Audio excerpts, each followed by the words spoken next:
Hello दोस्तों, कैसे हैं आप लोग। मैं हूं आपकी दोस्त और आप सभी का स्वागत करती हूं आपके अपने यूट्यूब चैनल बीपीएससी के योद्धा में। तो जैसा कि आप सभी जानते हैं कि हमारा एनसीईआरटी सीरीज चल रहा है और इसी में हमने पॉलिटी को कल स्टार्ट किया था। उसका फर्स्ट पार्ट मैं करवा चुकी हूं, तो उसका सेकंड पार्ट आज लेकर आई हूं। तो इस पार्ट को स्टार्ट करने से पहले मेरा आप सभी से एक रिक्वेस्ट है कि अगर आप मेरे चैनल पर पहली बार आए हैं तो मेरे चैनल को सब्सक्राइब कीजिए। मेरी वीडियोज़ अच्छी लगती हैं तो मेरे वीडियोज़ को लाइक कीजिए और इन्हें शेयर करना ना भूलिए दोस्तों। तो चलिए आज का वीडियो स्टार्ट करते हैं। तो आज का जो हमारा टॉपिक है दोस्तों, उसका नाम है कि हम विविधता को कैसे समझते हैं। तो आइए इसमें देखते हैं कि विविधता क्या होती है और हमारे भारत में ये विविधता कहाँ कहाँ पे पाई जाती है। आप जानते हैं कि हमारा देश जो भारत है विविधता का ही देश है। विविधता में एकता है यहाँ पे पाई जाती है। यहाँ पे विभिन्न जाति धर्म और भाषा के लोग रहते हैं। तो इसी के बारे में हम इसमें पढ़ेंगे। तो आइए इसको देखते हैं दोस्तों। यहाँ पे कहा जा रहा है कभी करीब 200 जो है वर्षों पहले, जब रेल, हवाई जहाज़ या बस और कार इस तरह की जो है वाहन नहीं होती थी, तो लोग पहले भी यात्राएं करते थे, है ना। और ये लोग यात्रा किस तरह से करते थे, जब ये होती नहीं थी तो लोग दूर दूर जाने के लिए जो है घोड़े का प्रयोग करते थे, ऊँट का प्रयोग करते थे, या फिर जहाज़ जो पानी में चलती थी उसका प्रयोग करते थे, है ना। तो उस टाइम पे जो है एक स्थान से दूसरे स्थान भ्रमण करने का जो साधन होता था वो वर्तमान समय से अलग होता था। अक्सर ये यात्राएं जो है खेती और बसने के लिए, नई ज़मीन की तलाश में या फिर व्यापार के लिए की जाती थी। चूँकि यात्रा में बहुत समय लगता था, इसलिए लोग कई जो है नई जगह पर अक्सर काफ़ी लंबे समय तक जो है ठहर जाते थे। इसके अलावा जो है सूखे और अकाल के कारण भी कई लोग जो है प्रवास कर जाते थे, अपने घर को छोड़कर दूसरे स्थान पर चले जाते थे, है ना, जहाँ की जलवायु, जहाँ का वातावरण अच्छा हो, है ना, जहाँ की मिट्टी जो है उर्वरक हो। उन्हें जब पेट भर खाना तक नहीं मिलता था तो वे नई जगह बस जाते थे, है ना। कुछ लोग काम की तलाश में और कुछ तो युद्ध के कारण भी एक जगह से दूसरी जगह चले जाते थे, जैसे सेना वगैरह की बात की जा रही है। लोग जब नई जगह में बसना शुरू करते थे तो उन्हें रहन सहन में बहुत ज़्यादा जो है बदलाव आ जाता था। कुछ चीज़ें वे नई जगह की जो है अपना लेते थे और कुछ जो अपने साथ लेकर गए होते थे उसको अपना लेते थे। इस तरह से उनकी भाषा, भोजन, संगीत, धर्म आदि में नए और पुराने का मिश्रण हो जाता था और उसकी संस्कृति और नई जगह की संस्कृति में आदान प्रदान होता था और धीरे धीरे इन दोनों मिश्रित जो है एक संस्कृति का उद्भव होता था, जो दोनों की जो है मिली जुली स्वरूप होती थी। देखिए, अगर कोई व्यक्ति अगर एक स्थान से दूसरे स्थान पर किसी भी कारणवश जाता है, अगर वो व्यापार के माध्यम से जाता है या जॉब, उसको नौकरी नहीं मिल रही उसके लिए जाता है, या युद्ध करने के लिए जाता है, या फिर जो है जो अपने पुराने स्थान को छोड़कर नए स्थान पे बसने जाता है, तो अपने साथ क्या क्या ले जाता है, अपनी भाषा, संस्कृति ले जाता है ना। और उसकी जो बोलचाल होती है, उसका जो बिहेवियर होता है वो भी ले जाता है। और जब नए स्थान पे जाता है, जब यहाँ से नए स्थान पे जाता है तो जो यहाँ की संस्कृति होती है उसमें भी वो मिल घुल जाता है, क्योंकि वहाँ के लोगों के साथ उसको रहना होता है, तो उसकी संस्कृति भी जो है उनको आनी ज़रूरी होती है। तो इससे क्या होता है कि यहाँ के लोग इनकी संस्कृति को जानते हैं और यहाँ के लोग जो है इनकी संस्कृति को जानने लगते हैं। तो इससे जो है दिनों का मिला जुला स्वरूप, एक अलग ही संस्कृति अगर हम बोले तो उसका जो है उद्भव हो जाता है। आगे कहा जा रहा है कि अगर हम अलग अलग क्षेत्रों का इतिहास देखें तो हमें पता चलेगा कि किस तरह विभिन्न संस्कृति प्रभाव ने वहाँ के जीवन और संस्कृति को आकार देने में योगदान दिया है। तो अगर हम दो संस्कृति, अगर जैसे कि आपने केमिकल रिएक्शन पढ़ा होगा कि अगर किसी दो चीज़ को मिलाते हैं उससे अलग ही जो है बन जाता है ना। तो इसी तरह का है कि अगर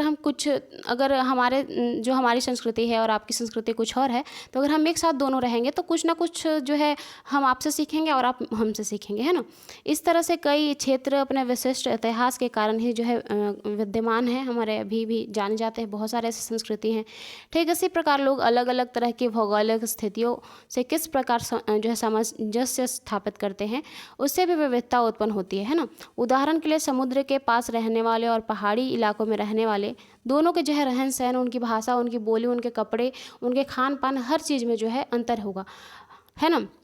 न केवल वहाँ के लोगों के कपड़े और खान पान की आदत में फ़र्क होगा, बल्कि जिस तरह का काम वे करेंगे वे भी अलग होगा। शहरों में अक्सर लोग यह भूल जाते हैं कि उनका जीवन उनके भौतिक वातावरण से किस तरह गहराई से जुड़ा हुआ है।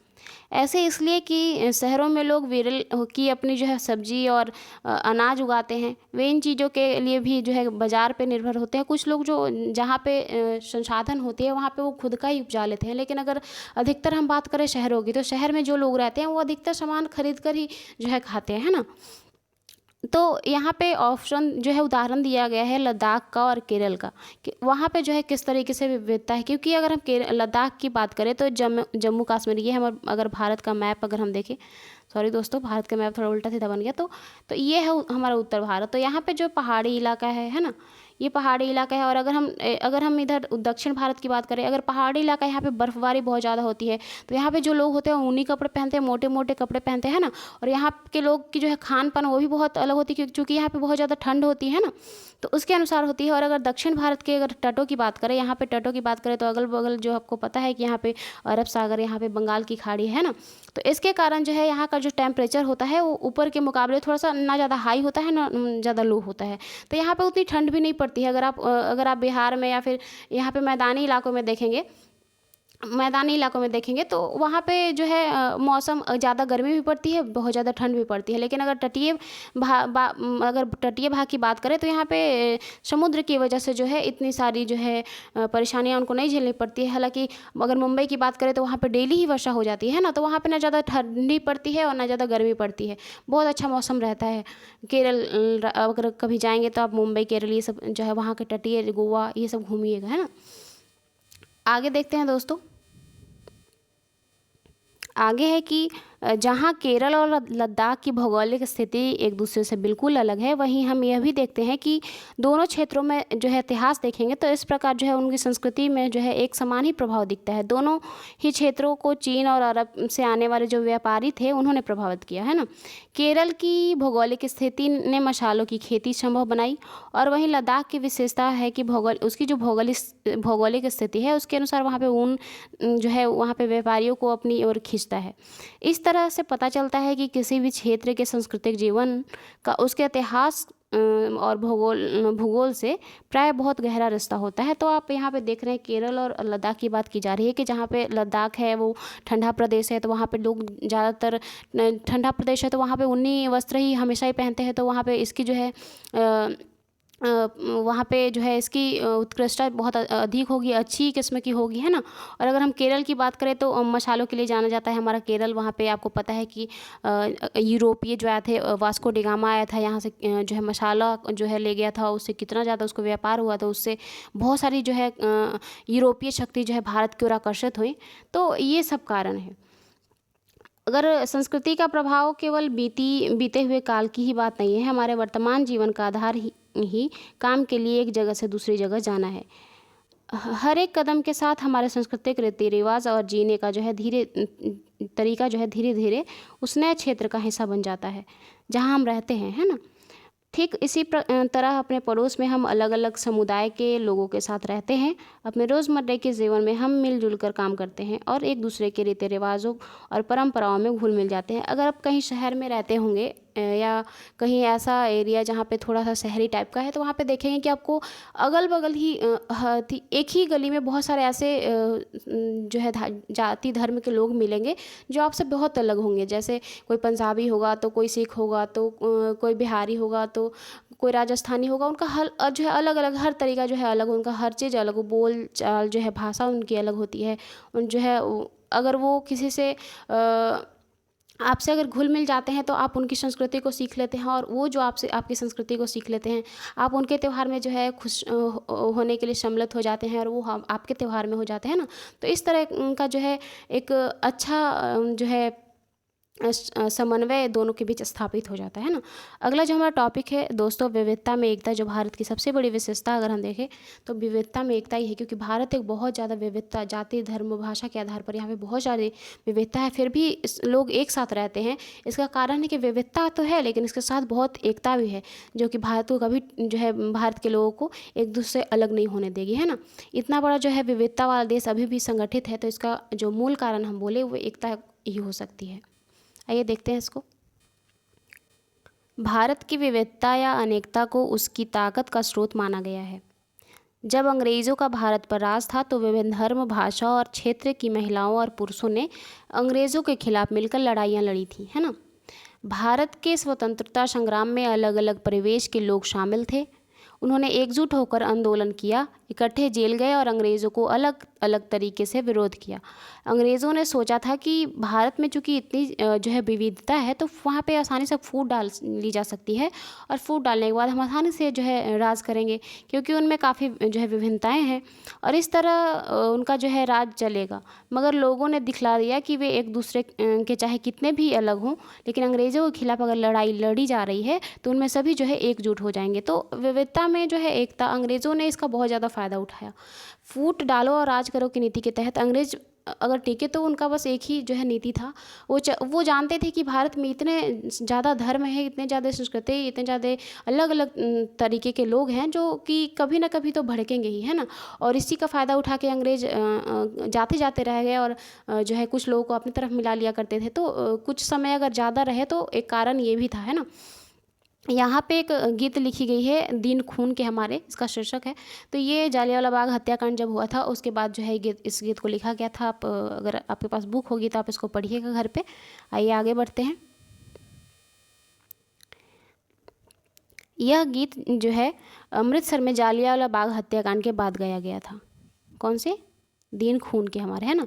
इस हत्याकांड में एक ब्रिटिश जनरल ने उन जो है शांतिप्रिय निहत्थे लोगों पर खुलेआम गोलियां चला दी थी, जो लोग बाग में इकट्ठे होकर सभा कर रहे थे। जनरल डायर नाम था उसका, है ना। महिला, पुरुष, हिंदू, मुसलमान एवं सिख, कितने सारे लोग थे जो अंग्रेज़ों की पक्षपातपूर्ण नीति का विरोध करने के लिए जमा हुए थे। उनमें से बहुत लोगों की जानें चली गईं और उनमें से ज़्यादा घायल हुए। यह गीत उन्हीं शहीदों की याद दिलाती है। दिन खून के हमारे, ये स्वतंत्रता दिवस के अवसर पर भाषण देते हुए पंडित जवाहरलाल नेहरू का जो है चित्र यहाँ पे आपको दिख रहे होंगे वे। स्वतंत्रता संग्राम के दौरान उभरे गीत और यह चिन्ह विविधता के लिए प्रति हमारा विश्वास बनाए रखते हैं। क्या आप भारतीय झंडे की कहानी जानते हैं?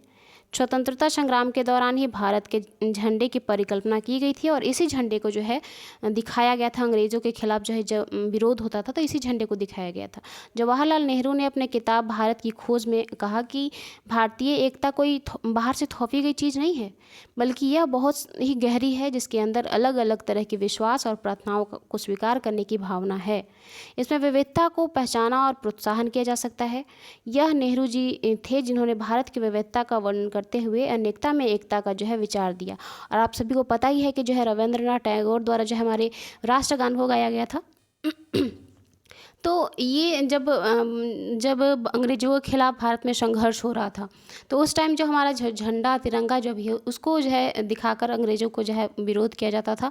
और बहुत सारे ऐसे जो है अंग्रेज़ों के खिलाफ जब कोई भी विद्रोह होता था, उसमें सिर्फ पुरुष ही नहीं, महिलाएं भी शामिल होती थी, और बहुत ही व्यापक पैमाने पर बहुत ही व्यापक विद्रोह करती थी, है ना।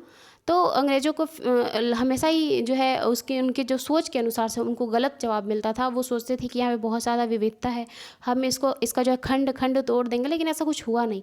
वो गलतफहमी में जीते थे और उनकी गलतफहमी जल्दी ही टूट गई थी। और यहाँ पे जो लद्दाख और केरल का उदाहरण दिया गया है दोस्तों, इसको देख लेते हैं, उसके बाद हमारा चैप्टर समाप्त हो जाएगा, है ना। यहाँ पे देखिए लद्दाख का चित्र दिया गया है ना।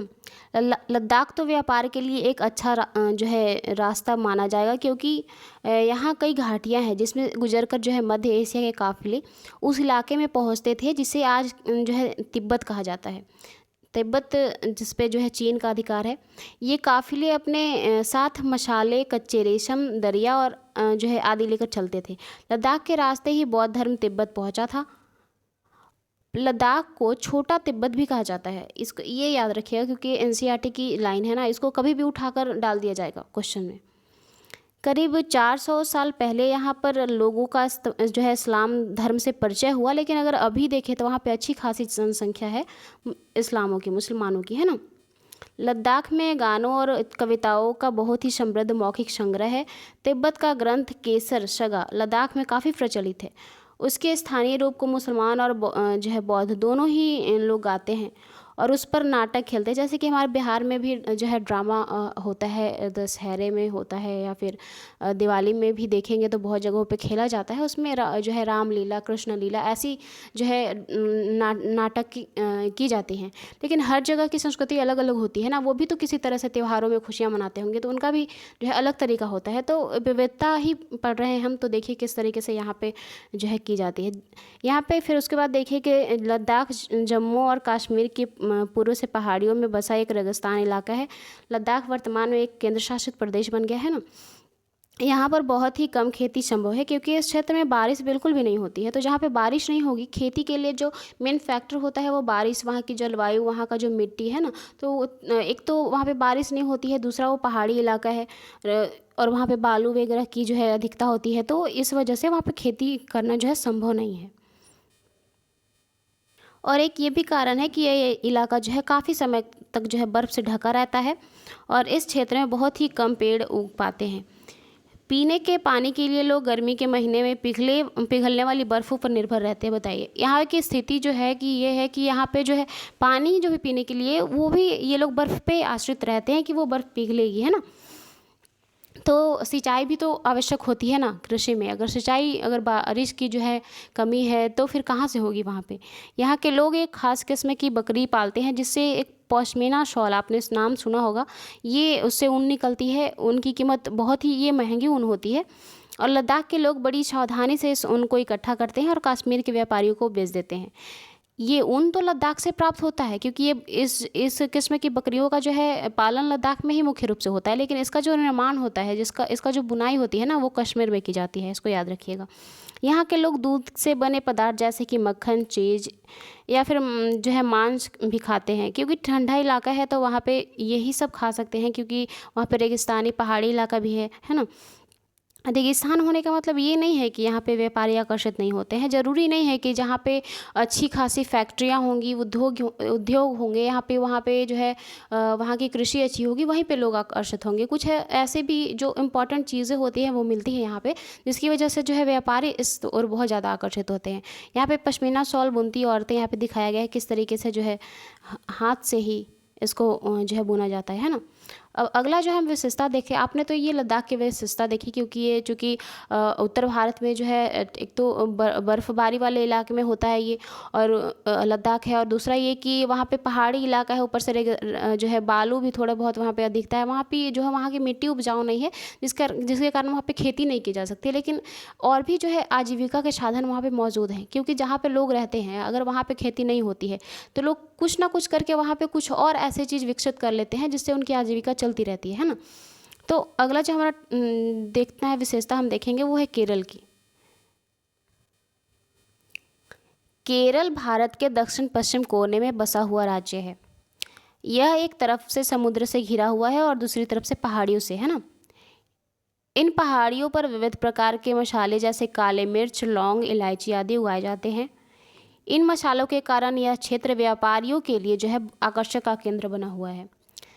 तो केरल कहाँ पे है? ये है दक्षिण भारत, तो इस साइड पे है ना। सबसे पहले अरबी और यहूदी व्यापारी केरल आए। ऐसा माना जाता है कि ईसा मसीह के दूत, धर्मदूत जिनका नाम संत थॉमस था, लगभग 2000 साल पहले यहाँ पे आए थे। भारत में ईसाई धर्म लाने का श्रेय इन्हीं को दिया जाता है। अरब से कई व्यापारी यहाँ आकर बस गए और इब्न बतूता जो कि एक यात्री था मोरक्को का, वो बताता है कि वो जब यहाँ पे यात्रा पे आया था तो वो बताता है कि करीबन 700 साल पहले यहाँ आया था। और वो बताता है कि यहाँ जो है मुसलमानों की जीवन का जो है विवरण देता है और कहता है कि मुसलमान समुदाय की यहाँ पे बहुत इज्जत होती थी। ऐसा वो क्यों कहता है? यहाँ पे आता होगा तो कुछ तो ऐसा देखा होगा ना जिसकी वजह से वो ऐसा कहता है कि यहाँ पे मुसलमानों की बहुत इज्जत होती है ना। वैसे हमारे भारत में तो इज्जत सभी की होती है, किसी की बेइज्जती नहीं होती। वास्को डी गामा पानी के जहाज़ से यहाँ पहुँचे तो पुर्तगालियों ने यूरोप से भारत तक समुद्र की यात्रा का जो है खोज कर लिया, जिसे कहा जाता है कि वास्को डी गामा ने भारत को खोज दिया, है ना। इतनी बड़ी बड़ी गलतफहमी हो जाती है इनको।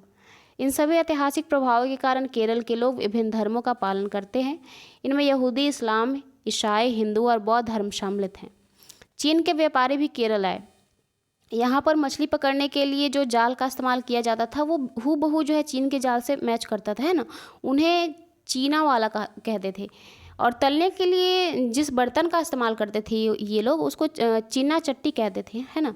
इसमें चीन शब्द इस बात का इशारा करता है कि इसकी उत्पत्ति जो है वहाँ वहीं की है।